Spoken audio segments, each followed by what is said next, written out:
Good everyone. Once again, this is Coach Sam. Nako, isa pong tanong na atin pong sagutin sa episode na ito. Sabi niya, Coach, ilan ba yung kapital na kailangan para po ako makapag-start sa forex trading? Mga boss, isa pong napakagandang tanong na atin pong i-cover sa episode na ito. When it comes to capital sa business, sa forex trading, by the way, hindi po nagmatter o hindi po nagvary either small or big. Ang pinaka-importante dito is strategy.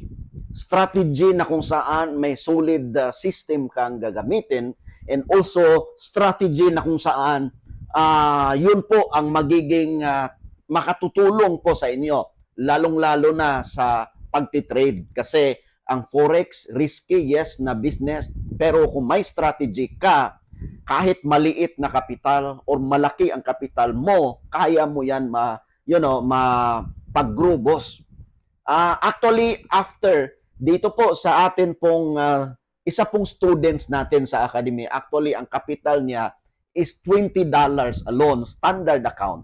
Pero ako, na-shock sa kanya pong output because yung kanyang $20 na yon, boss, everyday talaga, nagpa-profit po ng 2,000 pesos, 1,000 pesos, tapos wini-withdraw niya. Kasi yung atin pong platform na ginagamit, kahit maliit yung profit mo, pwede nyo po ma-withdraw instant. So, boss, so again, ang sagot ko po, kung ilan po ang capital para makapag-start ka sa trading, ang sagot ko po is simply, hindi po basihan kahit maliit capital mo, as long as may solid na strategy ka, kaya mo yan mapalago.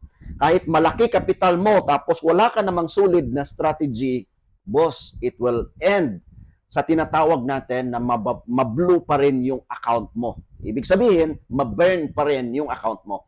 So, ito na, boss, I would like to invite everyone. If you are interested, we will be having a VIP masterclass this coming Saturday, 8 o'clock po yan ng gabi. Ang atin pong topic is all about supply and demand. Libre po yon sa 6 person na atin pong mabigyan ng slot kung kayo po ay interesado, mga boss. Ipa-flash ko po yung akin pong number sa WhatsApp dito, tapos i-message nyo lamang po ako. Or either, i-scan po ninyo ang QR code para po makapasok kayo sa general community natin na kung saan po makita nyo po yung mga update natin kung ano po ang nangyayari sa ating community. So this is Coach Sam once again. Follow for more.